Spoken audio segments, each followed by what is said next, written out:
Pelatih PSM Makassar, Bernardo Tavares menegaskan bahwa dirinya masih tetap melanjutkan pelelangan barang pribadinya untuk membantu membiayai finansial timnya saat ini. Meski sebelum pertandingan menghadapi Barito Putra berlangsung, ia terlebih dulu bertemu langsung dengan owner PSM Makassar, yakni Aksa Mahmud.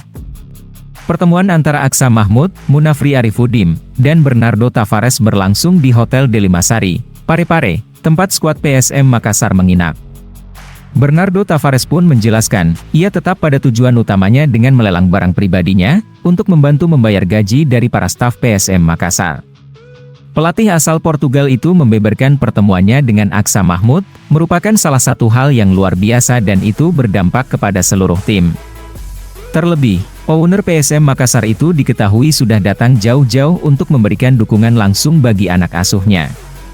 Ia berharap, Aksa Mahmud bisa terus datang di beberapa laga kandang PSM Makassar untuk terus memberikan mereka dukungan langsung.